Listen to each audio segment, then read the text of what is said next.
जय हिंद साथियों, चहल एकेडमी के ऑफिशियल यूट्यूब चैनल पे आप सभी का स्वागत है। तो दोस्तों, करंट अफेयर की एक और क्लास में आपके लिए लेकर आया हूं। बात करेंगे एक एक पॉइंट पर, एक एक मुद्दे पर, एक एक न्यूज पे जो आपके एग्जाम्स के लिए इंपॉर्टेंट रहने वाले हैं। तो चलिए देखते हैं आज कौन कौन से टॉपिक आपके लिए इंपॉर्टेंट है बच्चों। ठीक है, देखिए, नक्शा programme modernising urban land record in India, यहां पे एक प्रोग्राम लॉन्च किया गया है, नक्शा। ठीक है बच्चे, प्रोग्राम लॉन्च किया गया, प्रोग्राम का नाम क्या है? नक्शा। ठीक है, याद रखना। और ये नक्शा प्रोग्राम क्यों लॉन्च किया गया है? ताकि मॉडर्नाइज किया जा सके। किस चीज को मॉडर्नाइज किया जा सके? Urban land record in India. देखिए, इंडिया में सबसे बड़ी समस्या क्या आती है कि जमीनों को लेकर विवाद बहुत ज्यादा है। आप जिस भी राज्य से देख रहे हो, आप उस स्टेट में देखना कि वहां पे जमीनों से रिलेटेड बहुत विवाद आते हैं, बहुत मुद्दे आते हैं। तो उनको सॉल्व कैसे किया जाए या फिर उनका रिकॉर्ड कैसे रखा जाए जिससे कि एक्यूरेट रिकॉर्ड आ जाए। भाई, झगड़े तभी होते हैं ना कि जब आपको नहीं पता चलता है कि भाई वो जमीन किसकी है, एक बित्ता इधर या एक बित्ता उधर हो जाती है, झगड़े शुरू हो जाते हैं, रिकॉर्ड सही नहीं मेंटेन हो पाते हैं। तो यहाँ पे एक नक्शा प्रोग्राम लॉन्च किया गया है जो कि मॉडर्न तरीके से जमीन का रिकॉर्ड रखेगी, जमीन का रिकॉर्ड मेंटेन करेगी। ठीक है बच्चे, तो इसीलिए ये न्यूज में है क्योंकि एक 2 दिन का नेशनल वर्कशॉप लॉन्च किया गया है जो कि नक्शा प्रोग्राम से रिलेटेड है। ठीक है, अब ये नक्शा प्रोग्राम कहां पे किया गया है? तो लवासना। ठीक है, लवासना मसूरी, जहां पे सिविल सर्वेंट्स की तैयारी होती है, वहां पे ऑफिसर्स को पढ़ाया जाएगा नक्शा के बारे। नक्शा से समझ में भी आता है, नक्शा का मैप, नक्शा का मतलब भी होता है भाई साहब मैप। ठीक है, यानी कि जितना भी जमीन या फिर लैंड रिकॉर्ड्स है, मैप के जरिए हम लोग देख सकते हैं। तो एक प्रोग्राम चलाया गया है नक्शा। ठीक है, ये 2 दिन का प्रोग्राम है जो कि लवासना में ऑफिसर्स को सिखाया जाएगा, यानी उनकी ट्रेनिंग होगी यहाँ पे। क्लियर पॉइंट यहाँ पे। और क्या ट्रेनिंग दिया जाएगा ऑफिसर्स को? Modern urban land record management technique के बारे में। वो सारी टेक्नोलॉजीज सिखाई जाएंगी, टेक्निक सिखाई जाएंगी जो कि क्या कर रही है? मॉडर्न लैंड रिकॉर्ड रखने की टेक्निक्स है। ठीक है बच्चे, चलिए अब देख लेते हैं ये नक्शा है क्या। Urban land record modernisation plan, pilot plan. अब देखो, पायलट प्लान का मतलब क्या होता है? ये एक साल के लिए चलाया गया प्लान है जो कि चेक करेगा, देखने के लिए चलाया गया है। अभी देखने के लिए का मतलब क्या है?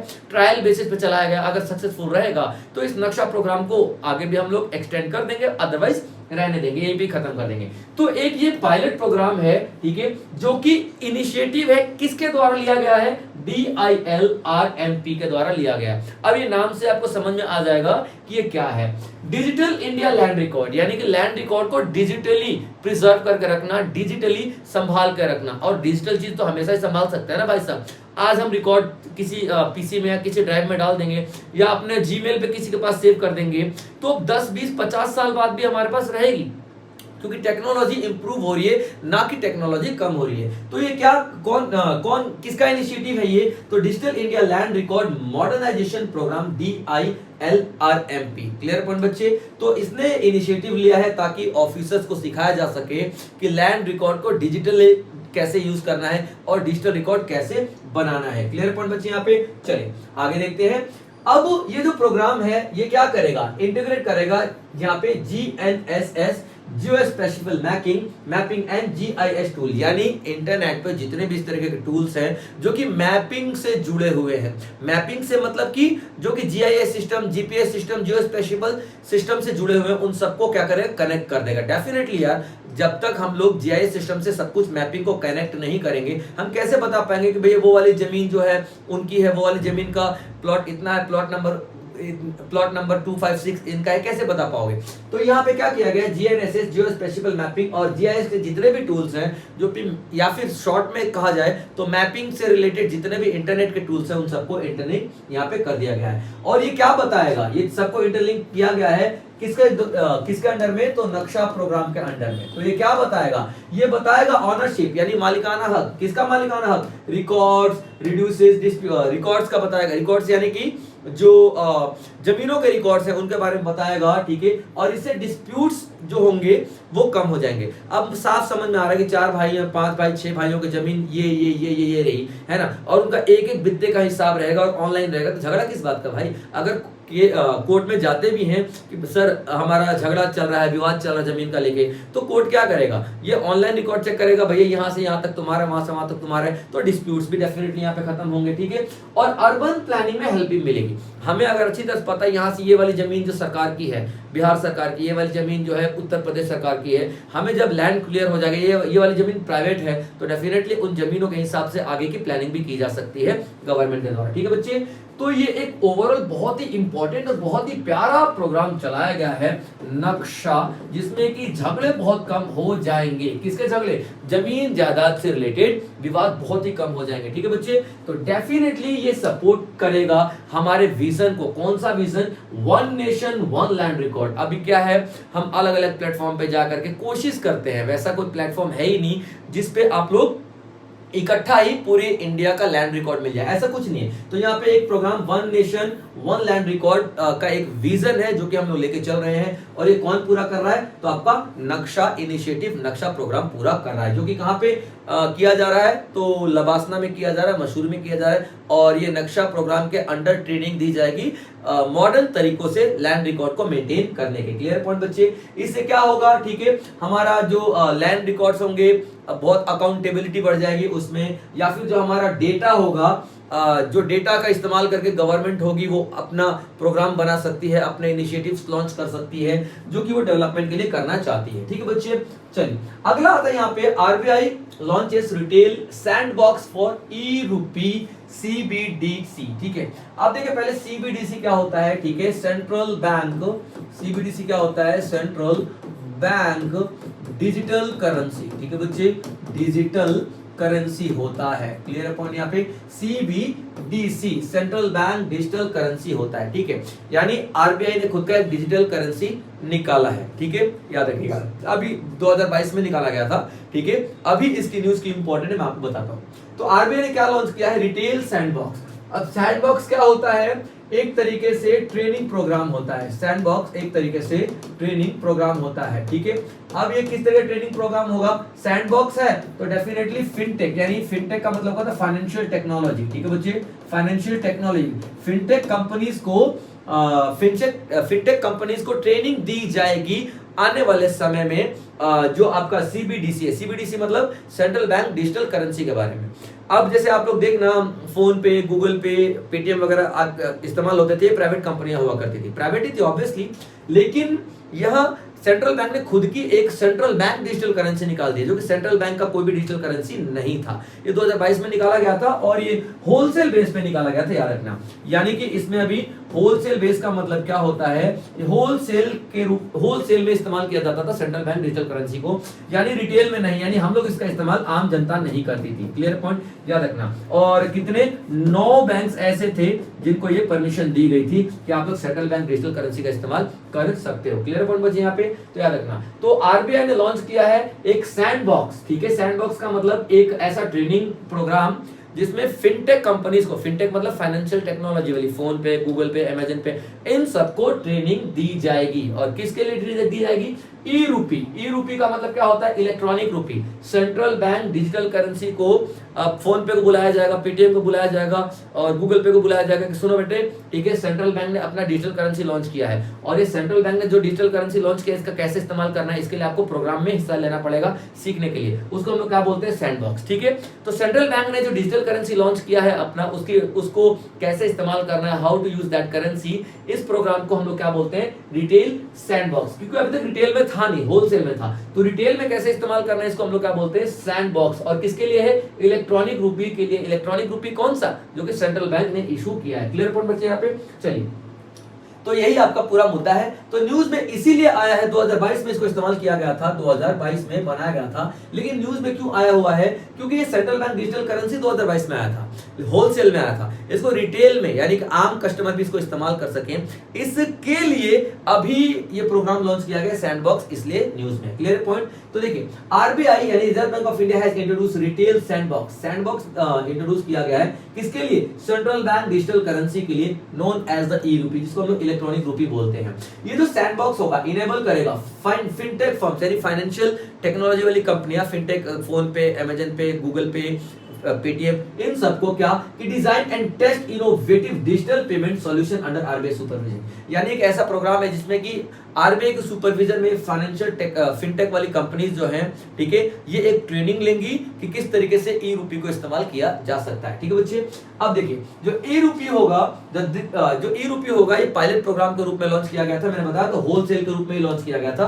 पूरी इंडिया में लॉन्च नहीं किया गया था, सिर्फ होलसेल वाले ही इसको इस्तेमाल कर सकते थे। तो यहाँ पे देखा जाए, ठीक है, तो इसको इस्तेमाल किया गया था 1 दिसंबर 2022 में स्टार्ट किया गया था और अभी तक तकरीबन 7 मिलियन यूजर्स यानी कि 7 लाख यूजर्स इसके आ चुके हैं, यूज कर रहे हैं। और ये सीबीडीसी सेगमेंट हमेशा ही मतलब हमेशा से काफी ज्यादा इंपॉर्टेंट रहा है, लेकिन इसको हम लोगों ने मल्टीपल बैंक में यानी 9 बैंक में इसको अलाउ किया था और सिर्फ होलसेल के केस में किया था, होलसेल के लिए किया था, लेकिन अभी रिटेल के लिए इसका ट्रायल बेस चल रहा है। ठीक है बच्चे, चलिए अब देखिए रिटेल साउंडबॉक्स होगा क्या सपोर्ट करेगा, tokenisation, converting real world assets into digital token. ठीक है बच्चे, डिजिटल टोकन का मतलब क्या होता है, डिजिटल मनी। ठीक है बच्चे, डिजिटल मनी, और डिजिटल मनी का मतलब क्या होता है, यहाँ पे जितना भी आप लोग क्यूआर स्कैन वगैरह करके पेमेंट करते हो, डिजिटल मनी। ठीक है, याद रखना। तो एक सैंडबॉक्स यहाँ पे लाया गया है, एक ट्रेनिंग प्रोग्राम लाया गया है आरबीआई के द्वारा। ठीक है, these tokens are stored in a secure ledger like blockchain और distributed ledger technology। अभी देखिए ये जो सैंडबॉक्स होगा क्या सपोर्ट करेगा, जैसे ई रूपी है ना, ई रूपी, ठीक है, उसको हम लोग एक टोकन के रूप में बताते हैं, यानी कि एक टोकन के तरीके से इसको हम लोग देखते हैं। ये मान लो ई रूपी एक टोकन है, ठीक है, एक टोकन है, और वो जो टोकन होगा वो स्टोर होगा। अब इलेक्ट्रॉनिक है तो ऐसा थोड़ी कि सिक्के है कि हम लोगों ने अलमारी में रख लिया, इलेक्ट्रॉनिक टोकन है तो ये क्या करेगा, ठीक है, this token stored as a secure ledger like blockchain और distributed legal ledger technology. The initiative aims to make the transaction faster, cheaper and safer for consumers and business. अभी तक देखो ये जो इलेक्ट्रॉनिक रुपया बनाया गया था आरबीआई के द्वारा, ये इलेक्ट्रॉनिक रुपया जो है, ठीक है, सिर्फ होलसेल में था, लेकिन अभी इसको क्या किया जा रहा है, यहाँ पे कंज्यूमर के लिए भी अलाउ किया जा रहा है, और वो इस तरीके से यूज किया जाएगा कि ये जो ट्रांजैक्शन होंगे काफी फास्ट हो जाएंगे, सस्ते हो जाएंगे और सेफ हो जाएंगे, यानी कि सुरक्षित हो जाएंगे। ठीक है बच्चे, तो ये ई रूपी जो सेंट्रल बैंक ने यूज किया है और लॉन्च किया है, 2022 में लॉन्च किया था होलसेल के लिए, अभी करंटली उसको कंज्यूमर के लिए भी लॉन्च किया जा रहा है। तो ये एक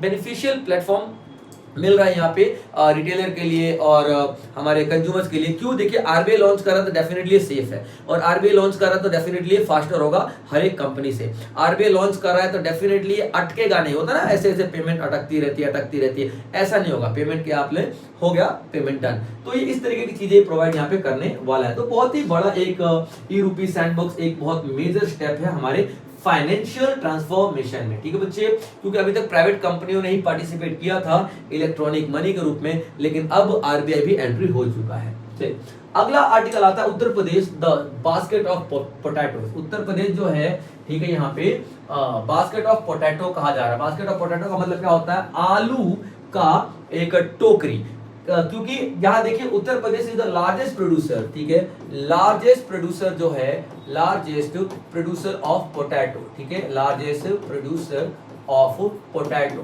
क्लियर पॉइंट, पोटैटो याद रखना, ऑफ इंडिया, ठीक है, ऑफ इंडिया ना कि वर्ल्ड, ठीक है। और टॉप पे कौन है, तो टॉप पे आपका दिखाई देगा बच्चों चाइना, ठीक है।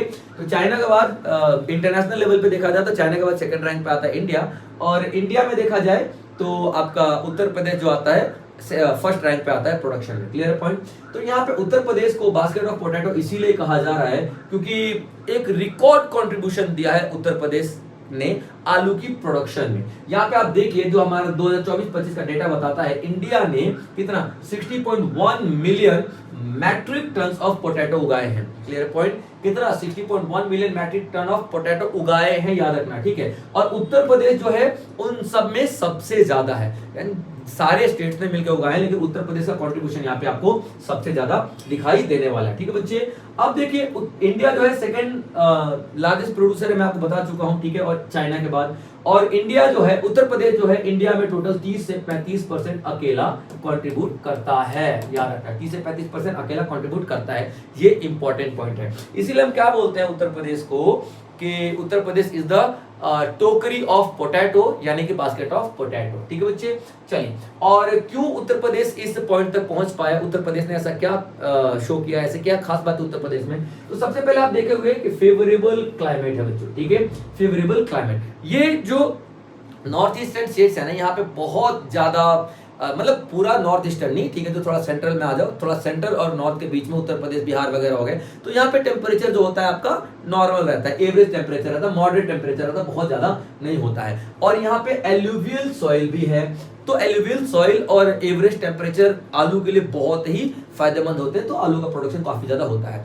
दूसरा, यहाँ पे इरिगेशन फैसिलिटीज बहुत ज्यादा है, ठीक है, जैसे गंगा नदी है, यमुना नदी है, ये कल्टीवेशन खेती के लिए और खासकर आलू की खेती के लिए काफी ज्यादा इंपॉर्टेंट है। ठीक है, उसके बाद यहाँ पे फार्मर्स है, काफी एक्सपीरियंस फार्मर्स है, क्योंकि उत्तर प्रदेश, बिहार और ये झारखंड टाइप के या फिर इस तरह चले जाओ पंजाब टाइप के लोग भी बहुत ज्यादा खेती बाड़ी करते हैं, सदियों से खेती बाड़ी इनका पुराना प्रोफेशन रहा है, पुराना जीविका रही है। तो यहाँ पे बहुत सारे एक्सपीरियंस फार्मर्स भी आपको देखने के लिए मिलेंगे जो कि अच्छा खेती बाड़ी करते हैं। ठीक है, अब देखिए कोल्ड स्टोरेज की बात कर लेते हैं, तो कोल्ड स्टोरेज बहुत अच्छा दिया गया है सरकार के द्वारा, या फिर प्राइवेट कोल्ड स्टोरेज भी हो चुका है उत्तर प्रदेश में, जो कि आलू के उत्पादन के बाद रख सकते हैं। देखिए, अगर कोल्ड स्टोर है तो डेफिनेटली यहाँ पे जो प्रोडक्शन करने वाले किसान है, आलू का उत्पादन करने वाले किसान, उनको हौसला मिलता है कि यार हमारे आलू खराब तो नहीं होंगे, या फिर ऐसा नहीं कि हमारे आलू खराब हो जाएंगे इस डर से हमको 2 रुपए किलो बेचने पड़ रहे हैं, वो भी कोल्ड स्टोर में रख देंगे। जब आलू खराब होने का डर नहीं रहेगा, आलू के स्टोरेज का डर नहीं रहेगा, तो आलू जितना मर्जी उगाओ, जब आलू के प्रोडक्शन कम दिखेगी या फिर रेट में मार्केट ज्यादा दिखेगा,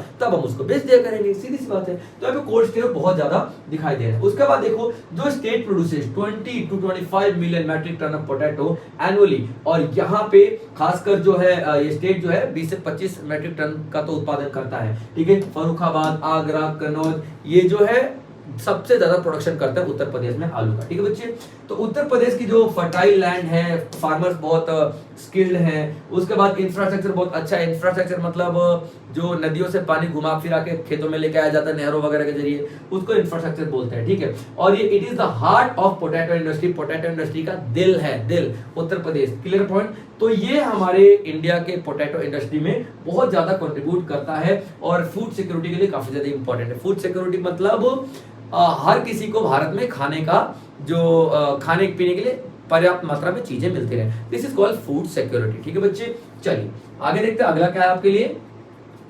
biofuels promising substitute for high carbon energy sources. अब देखिए, इंडिया में कार्बन का उत्सर्जन करने वाले बहुत सारे हम लोग ईंधन इस्तेमाल किया करते थे। जैसे देखिए कि गांव में आप लोग देखना, ठीक है, तो काउडंग हो गया, ये ज्यादा इस्तेमाल किया जाता था। ठीक है, यहाँ पे लकड़ियाँ ज्यादा इस्तेमाल की जाती थी। ठीक है, लकड़ियाँ ज्यादा इस्तेमाल की जाती हैं, तो इन सब की वजह से ना कार्बन एमिशन बहुत ज्यादा होता था। इन लोगों की वजह से कार्बन एमिशन बहुत ही ज्यादा होता था। अब इसका एक सब्स्टिट्यूट आ गया है, याद रखना सब्स्टिट्यूट आ गया है, और ये क्या, बायोफ्यूल। ठीक है, अब बायोफ्यूल का इस्तेमाल जब हम करेंगे तो बायोफ्यूल में हमें कार्बन बहुत ही कम उत्सर्जन होगा, कार्बन बहुत ही कम एमिट होगा। और क्यों कार्बन बहुत ही कम एमिट होगा? क्योंकि ये नेचुरल है। जैसे काउडंग हो गया, इसे पुराने समय में बहुत ज्यादा कार्बन वगैरह इस्तेमाल निकलता था, और आज भी अगर इनको जलाए तो बहुत ज्यादा कार्बन निकलता था। ठीक है, तो यहाँ बायोफ्यूल जो हो गया ना, वो इस तरीके के कार्बन उत्सर्जन नहीं करेंगे। और बायोफ्यूल का मतलब क्या होता है, जो वेस्ट होते हैं ना, जो चीज अनाजों के वेस्ट हो गए या फिर किसी भी फल फ्रूट के वेस्ट वगैरह हो गए, तो उससे काफी ज्यादा एनर्जी यहाँ पे बनाई जाती है। ठीक है बच्चे, और इसमें कार्बन एमिट करने वाले जो फ्यूल्स हैं, ठीक है, इसमें आप लोग और भी फ्यूल देख सकते हो, जैसे कि हम लोग डीजल वगैरह से भी बहुत सारे फ्यूल निकालते हैं, वो हो गया। तो यानी कि कार्बन बहुत ज्यादा प्रोडक्शन करते हैं ये लोग। ठीक है, याद रखना। तो यहाँ पे क्या होता है, जो हमारा एनर्जी की डिमांड बहुत ज्यादा बढ़ती जा रही है, बहुत ज्यादा हमारा इंडिया में बायोफ्यूल की डिमांड बढ़ती जा रही है, क्योंकि इंडिया में भी बहुत सारे ऐसे प्रोग्राम चलाए जा रहे हैं जिससे कि समझ में आ रहा है कि हमको पोल्यूशन को कंट्रोल तो करना है, यानी वो सारी चीजों को कंट्रोल करना है जो कि कार्बन एमिट करते हैं, कार्बन उत्सर्जन करते हैं। तो ये बहुत ज्यादा, ताकि हमारा एटमॉस्फेयर क्लीन हो जाए, सस्टेनेबल अल्टरनेटिव्स हो जाए। हमारा नेशनल पॉलिसी ऑन बायोफ्यूल 2018 में हम लोगों ने चलाया था, यानी कि हमें अब कौन से ईंधन का इस्तेमाल करना है, हमें उन्हीं ईंधन का इस्तेमाल करना है जो कि कार्बन बहुत कम प्रोडक्शन करें, और पोल्यूशन बहुत ही कम करे। ठीक है बच्चे, तो ये एक लीडिंग डिमांड आ रही है आज की डेट में बायोफ्यूल्स की। ठीक है, अब बायोफ्यूल्स होते क्या है, एक रिन्यूएबल फ्यूल्स होते हैं जिनको आप लोग यूज कर सकते हो बार बार। ठीक है, ये तो जल गए खत्म हो गए भाई। ठीक है, अब देखिए ये कैसे बनते हैं। ठीक है, जो क्रॉप्स के वेस्ट है, क्रॉप जो होगा वो बार बार मतलब उसके वेस्ट से हम लोग, जैसे आज की डेट में गन्ना होता है ना, गन्ना। ठीक है बच्चे, गन्ना जो है, गन्ना का जो वेस्ट होता है ना, उससे हमारे पास क्या बनता है, इथेनॉल बनता है। ठीक है, इथेनॉल बनता है, याद रखना। अब इथेनॉल से ही हम लोग यहाँ पे क्या बना रहे हैं, E20 फ्यूल बना रहे हैं, E20। ठीक, E20 का मतलब क्या होता है, जिसमें पेट्रोल जो होगा आपका 80% होगा और 20% आपका इथेनॉल मिला रहेगा। ठीक है, इसको हम लोग क्या बोलते हैं, इथेनॉल मिला रहेगा, इसको हम क्या बोलते हैं, E20 फ्यूल बोलते हैं। Clear point. तो E20 फ्यूल जो है ना, कार्बन बहुत ही कम उत्सर्जन करेगा, कार्बन एमिट बहुत कम करेगा, तो पर्यावरण पॉल्यूशन को बहुत ही कम नुकसान होगा। तो अभी हमारी सरकार काफी कोशिश कर रही है कि बायोफ्यूल्स जो है ना, रिन्यूएबल सोर्स ऑफ एनर्जी, उसको ज्यादा ज्यादा इस्तेमाल किया जा सके। ठीक है, अब ये क्यों काम आता है, क्योंकि ग्रीन हाउस गैस एमिशन को रोकता है।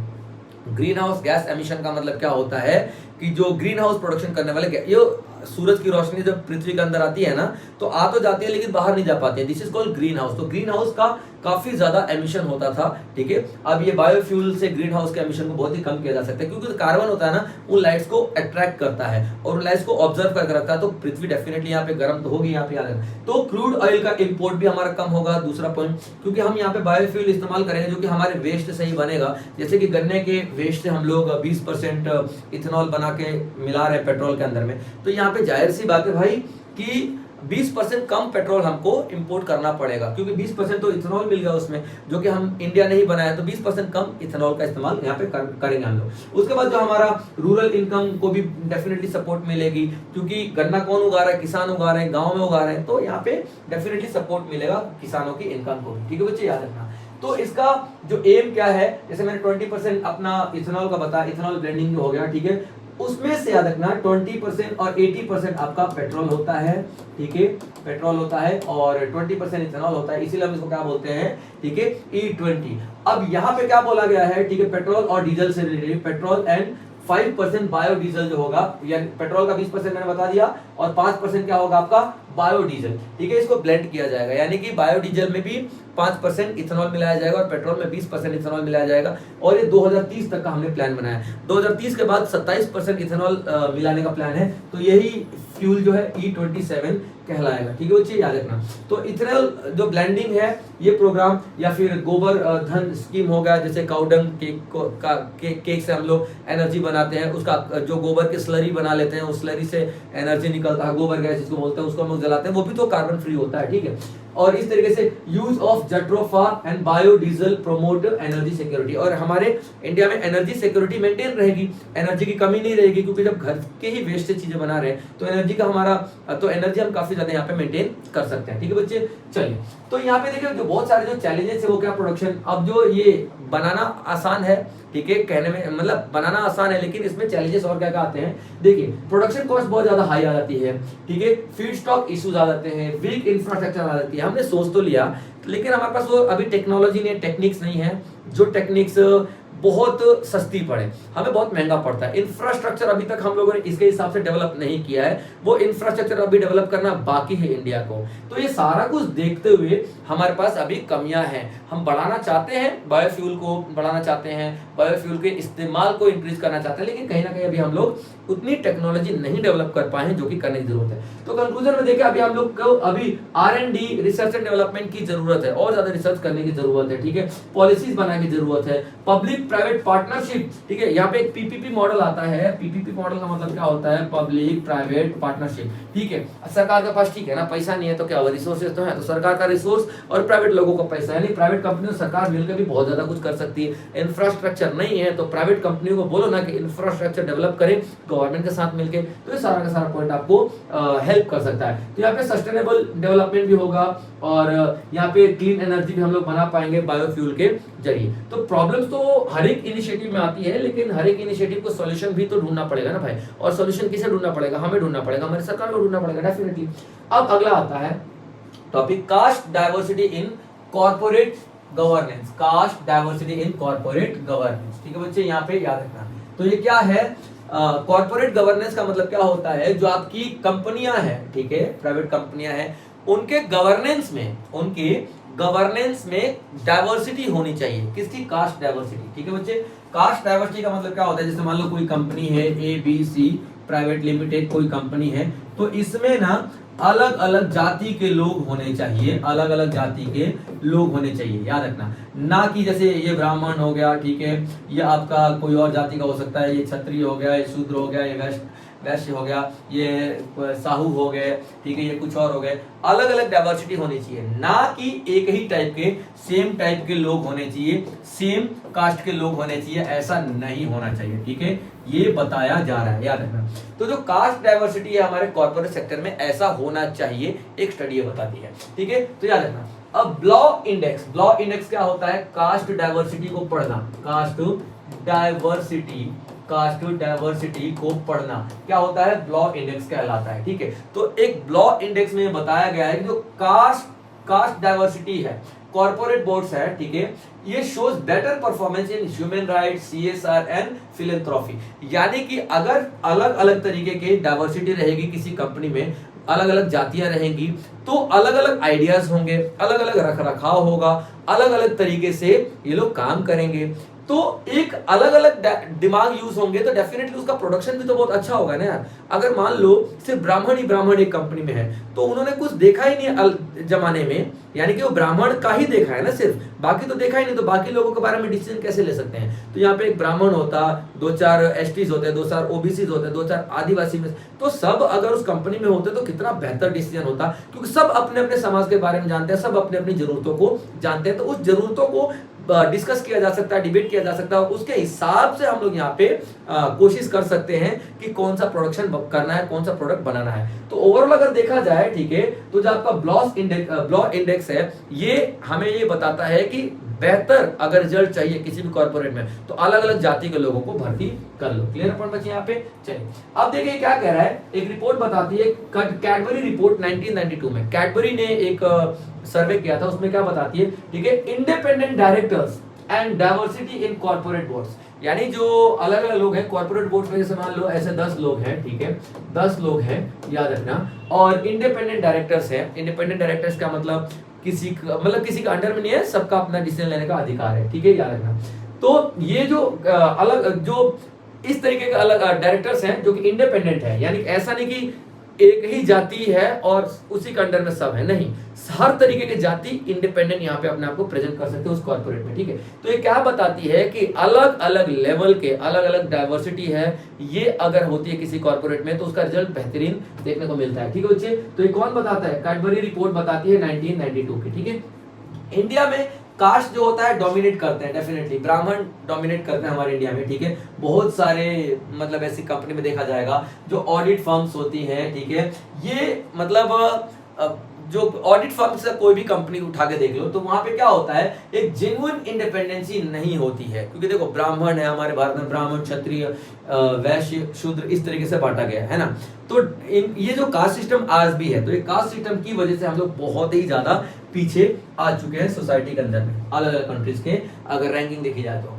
अब देखिए, तो लैक ऑफ कास्ट डाइवर्सिटी, जो हमारी अगर कास्ट डाइवर्सिटी नहीं है, यानी कि एक ही तरीके के लोग किसी कंपनी में हैं, तो क्या होगा, उनका जो पर्सपेक्टिव है, इनोवेशन है, डिसीजन मेकिंग है, बहुत लिमिटेड हो जाएगा।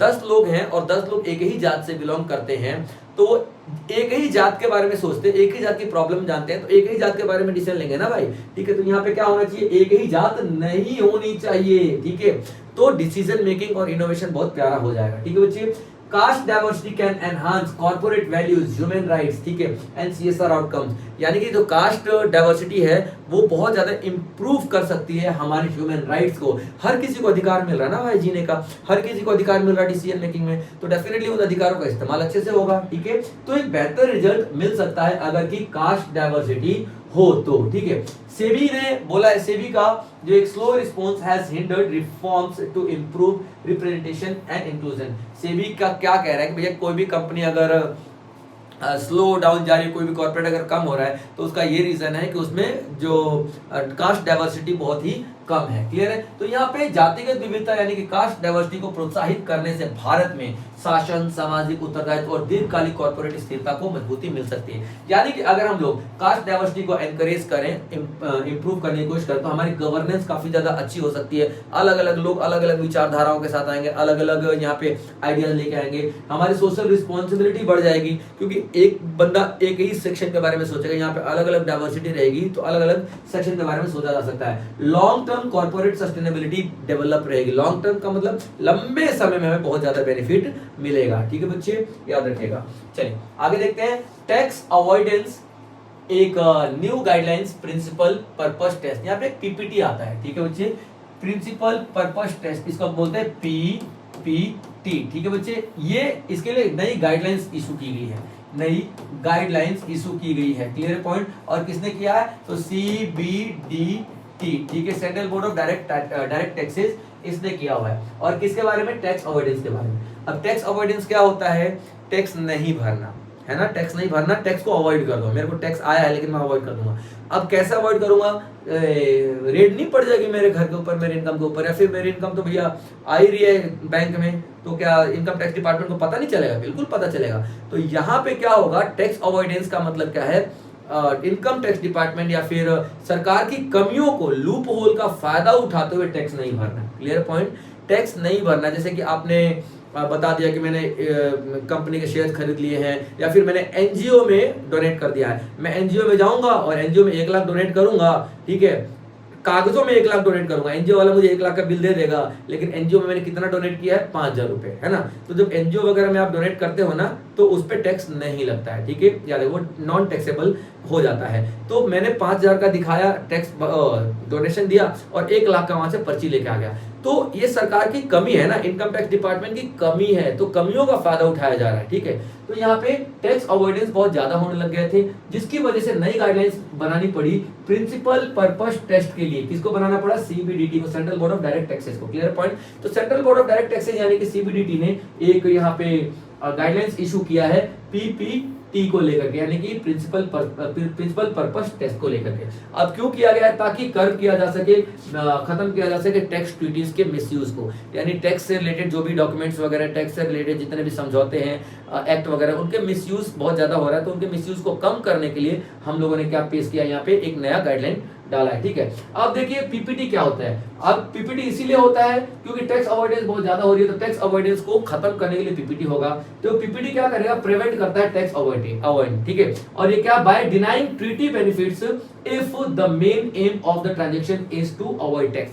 अगर कोई ट्रांजैक्शन दिखा रहा है ऐसा, जैसे मैंने आपको एग्जांपल दिया, एनजीओ में डोनेशन कर दिया गया है ना, 5,000 का डोनेशन करके 1 लाख का बिल बनवा लिया गया, तो इस तरीके का अगर कोई मुद्दा सामने आता है तो यहाँ पे उसको रोका जाएगा। उसको टैक्स बेनिफिट मिल रहा है 1 लाख का ना, लेकिन उसने 5,000 ही खर्च किए, तो यहाँ पे उसको रोका जाएगा, उसको टैक्स बेनिफिट नहीं दिया जाएगा अगर उसका जो ट्रांजेक्शन का एम है, अगर उसके ट्रांजेक्शन का जो एम है, aim of a transaction is to avoid tax, अगर वो टैक्स को अवॉइड करने के लिए ही इस तरीके के ट्रांजैक्शन दिखा रहा है, तो उसको उस ट्रांजैक्शन का बेनिफिट नहीं दिया जाएगा, उसको 95,000 का बेनिफिट नहीं दिया जाएगा, सिर्फ 5,000 का बेनिफिट दिया जाएगा, क्योंकि वो 5,000 रुपए उसने वास्तव में डोनेट किए हैं। ठीक है, अब देखिए ये इंडिया का डबल टैक्सेशन अवॉइडेंस एग्रीमेंट, ठीक है, DTAS विद अदर कंट्रीज। ठीक है, ये हमारा एक देखो, दूसरे कंट्री से भी तो हम लोग टैक्स वगैरह, जो बाहर जो हमारे बंदे रह रहे हैं वो भी तो यहाँ पे इनकम भेजते हैं, तो वहां पर भी टैक्स जनरेट किया जाता है, मतलब उनके द्वारा भी टैक्स भरा जाता है। ठीक है, तो ये क्या होता है? ठीक है, उनको DTAS बोलते हैं। ठीक है, जो हमारे दूसरी कंट्री से टैक्स लगाए जाते हैं,